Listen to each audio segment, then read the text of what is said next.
Hello, everyone. I'm Durant here. Welcome to my podcast, Ancestral Wisdom and Evolution.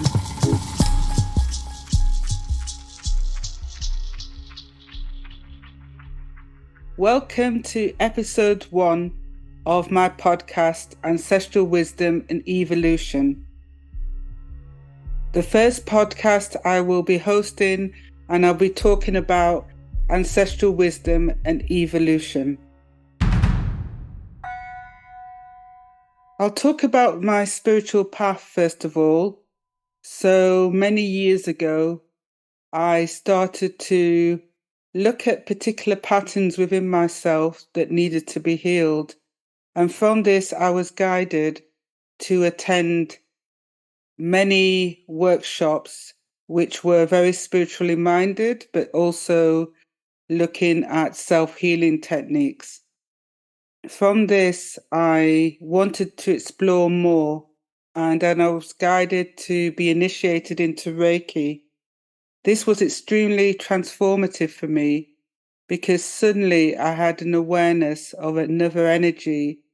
I became clairsentient and I began to feel lots of energy around myself, around the top of my head.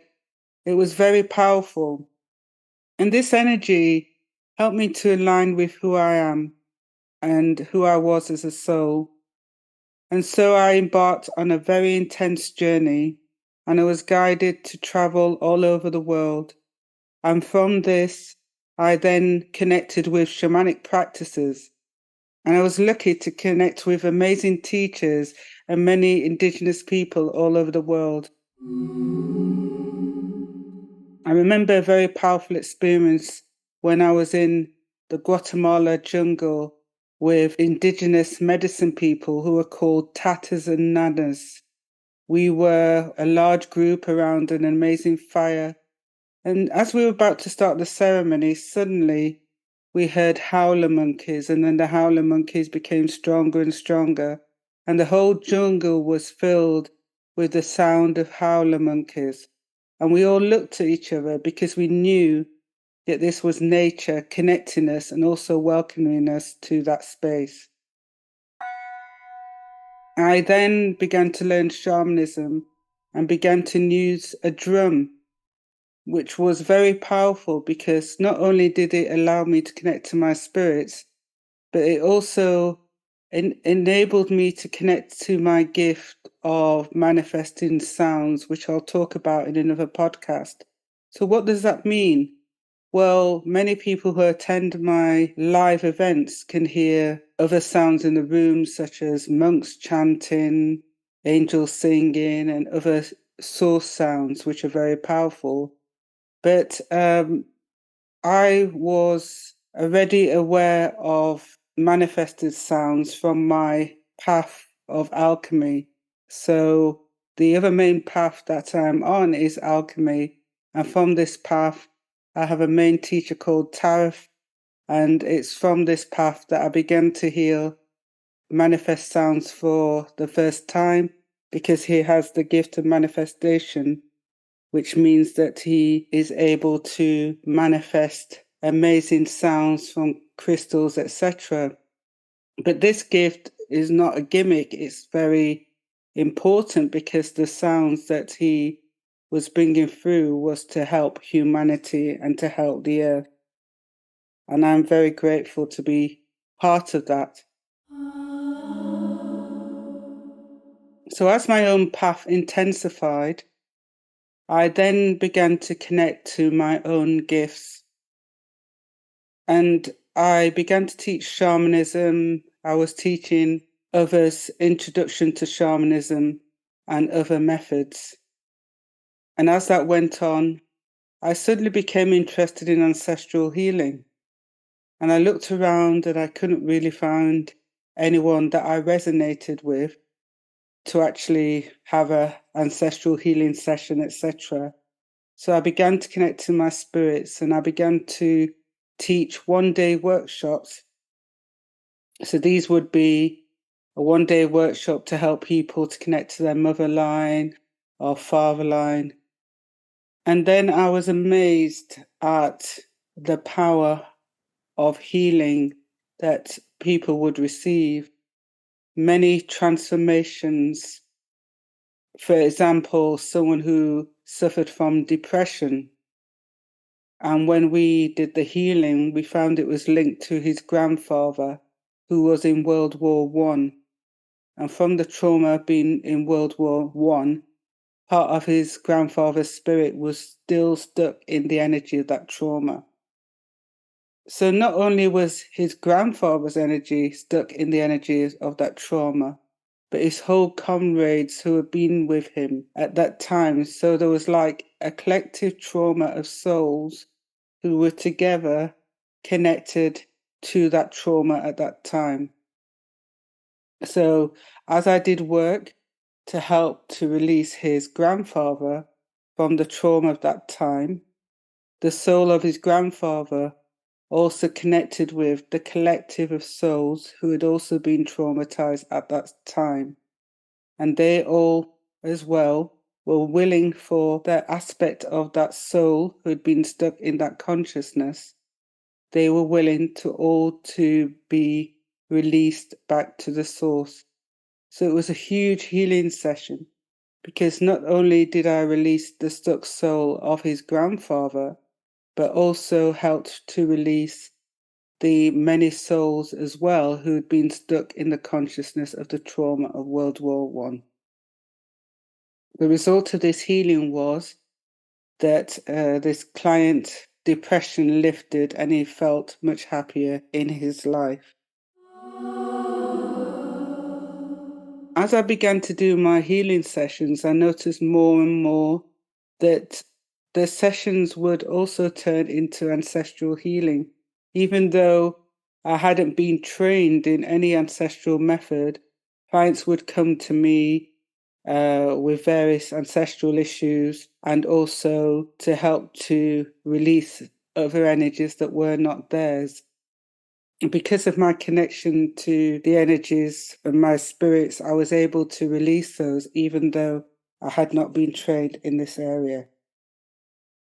I became more and more fascinated by this area. And then a number of years ago, I went on a very big trip. I went away for 6 weeks and I traveled around Mexico and Guatemala. When I was in the Mexican desert with a shaman and another group of people, I was told I was here to help dead people. When I reflect back, I now know that this is the path of ancestral work. Not only are you helping to heal a person, you are helping to heal thousands of ancestors at the same time. Because when you heal an issue at its origin, so as I discussed before, the issue of someone having depression and linked to the origin of the story of his grandfather in World War One, then you're healing that distortion in the DNA that was caused by that trauma. So you're clearing it for the person and thousands of ancestors, but you're also helping the future by ensuring that that distortion in the DNA does not continue. And so ancestral work is also the key to evolution. Hidden in the shadows of distortions are the keys that are there to guide us towards rebirth. The inherent nature of the human is love, but this has become distorted over time by conflicts, personal gains, and abuse of others. The human has lost its way. From losing its way, it is finding it hard to navigate itself out of learnt ways of behavior of abuse of others, envy, unfair competition. These are the ways that the human feels are the good ways of surviving in the earth, when in fact, the best way of surviving on the earth is working through the energy of love. The human only perceives what it knows in that moment, which then creates barriers to being able to resurrect itself and disconnect itself from this negativity. It's like being stuck in this whirlwind of time of negativity that is a coping mechanism and finding it hard to get out of. What is within is without. So within has been this culmination of trauma and learnt behavior that is like a safety net. And then from this is a particular behavior that is felt as a way of surviving in this world. Through this distorted lens, the connection with others then becomes more and more distorted. And sometimes it seems there's no way out of this way of being. But there is a way out of it, and that is through ancestral healing. Ancestral healers have the expertise to hold the space of the light, which helps to illuminate the shadow. Working in an ancestral space requires a lot of skills and safety because within the shadows can be other energies that might want to sabotage a healing session. So it requires a great deal of skill and being trained in this area to actually ensure that healing is carried out safely. There is, of course, the skills involved with dealing with a client who may have a really big trauma, and from this trauma, they could be obviously a number of projections or feelings of safety, emotional issues. And again, the ancestral healer needs to be skilled in helping to deal with all the emotions, and particular emotions that might come up during this healing. So within the ancestral field are what are called gatekeepers. So these gatekeepers on both the mother and father line are willing to step forward. And so these are particular souls who have a particular frequency, who know everything simultaneously. So if you can imagine these long rows of ancestors, sometimes many thousands of ancestors, it would be extremely complex to try and gauge where to find the information. But you have these gatekeepers who step forward. So through these gatekeepers, one can communicate with them to find out information. And also they're holding a frequency to help the connection through these long rows of ancestors so that the healing can take place. There are many patterns that continue down ancestral lines. It could be repeating illnesses, for example, cancer repeating down an ancestral line, emotional issues such as in addictions. So scientists would look at it as a distortion in the DNA. The gifted ancestral healer can find out where is the origin of trauma that actually caused this distortion that created these repeating patterns. So masters of time, they're able to navigate through and with their spirits go straight to the origin of the story where a particular issue happened. And that's what it is about. It's all going to the origin of everything. From going to the origin of everything, we can then look into the story and with our spiritual teams help clear the energy of this story so this energy is no longer flowing and distorting the DNA through all the ancestral fields. The key to collective evolution is to become aware of the main energies that are living out in the collective that are causing a distortion in the DNA. Then we could learn how to harmonize these. We know that there's common themes that play out in the world of energies that are causing a lot of pain in the world, such as fear, abuses of others, and envy. At a physical level, maybe a start could be in schools or teaching from a young age how these energies are playing out and how we can work in a better way. At a collective and spiritual level is working with these energies that play out in the world and knowing how to harmonize them. So in the collective unconsciousness, they are no longer drivers to the human emotion and actions and reaction. One way to clear these collective negative energies that are causing a distortion in the DNA is through sound source frequencies. So, what are sound source frequencies? These are sounds that are manifested by an alchemist or brought through by a healer who's able to connect directly to the universal sounds. Because in the universe, everything is sounds.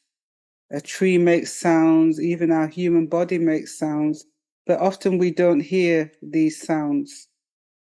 So through this gift of sound manifestation, they're able to connect to the universe and ask to bring through particular frequencies for particular things.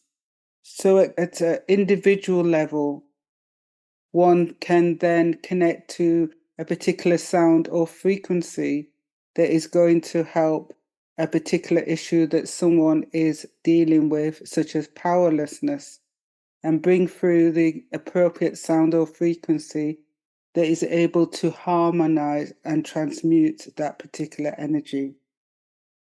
From a collective level, again, through connecting to the source sound frequencies, is to help bring through particular sounds or frequencies that could help harmonize and transmute the collective areas of, for example, envy or fear that are in the collective. So bringing forward these sounds and then sending them out into the collective to help to transmute the collective energies of fear or envy.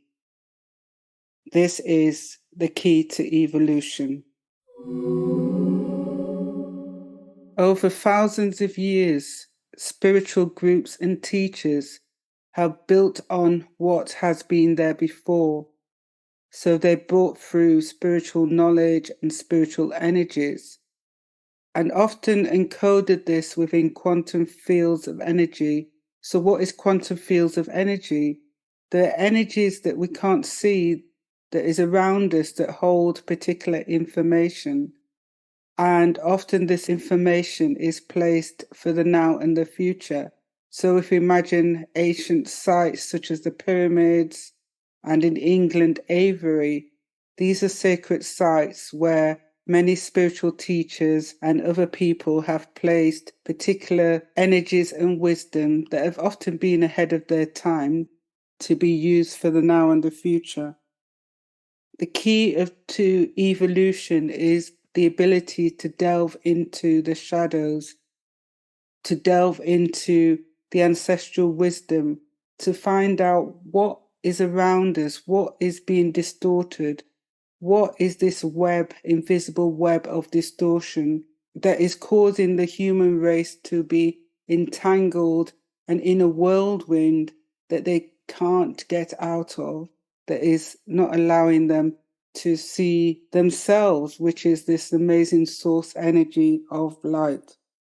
And from this knowledge, one can then turn into the alchemical way of the whole journey of lead to gold. And from having this wisdom, one can then go into transforming this reality by connecting to this amazing source energy that is able to give the wisdom and energy and light through sound and other wisdom to help to transmute the darkness into light. The whole journey of the soul is the lead into gold, is to transform our own reality so that we maximize the connection that we have to our own gold and wisdom. And the key to this is to delve into that which needs to be revealed and healed and unfolded, and that is the ancestral trauma that is weighing us down. And as we clear the way, we then go into a rebirth of ourselves, where we're more open to receiving this amazing energy and light that we're all part of. It is not something for the few. All of us have access to and are this source energy of love. So through ancestral work, one often has to be brave to step into the unknown, to step into the emotions. But from this, you have a deeper connection to the self. You then become a deeper connection to all your amazing ancestors who are supporting you on your path. And through the mere thing of honoring your ancestors, then you can begin a process of walking again in their steps, regaining the power that you may have lost, and further stepping into the alchemist that you are. I will be sharing so much more during the Up and Coming podcast about various wisdom around ancestral healing and evolution. But I want to end now with an ancestral honoring prayer that I developed and is in my book, Illumination of the Shadows. The stars before me, the earth beneath me, the creative force that brought me into creation, the bloodline that brought me into being. I honor my father's line. I honor my mother's line. I chose my ancestral lineage. I honor them from afar and in the present moment for giving me life. Your blood runs through my veins. It is the link that always connects. It always protects and guides. I send blessings and thanks to my ancestral line, my mother and father and beyond. I seek forgiveness and hear their forgiveness. I reflect to my soul. It knows this cycle of life. I honor the cycle of life and give thanks. I set myself free from the chains that no longer serve me. I am a vessel to partake in any help that is needed to support my ancestors at this time. I honor you all in all aspects of time. I call in the gifts from my ancestors to connect. I am grateful and thank you for the wisdom, and so it is. Thank you. Thank you to all your presence and for listening to this first podcast. There's so much exciting information to come up through my own work and also the amazing interviews that I will be carrying out. So in the meantime, just breathe into your body and relax and just take care of yourselves until next time.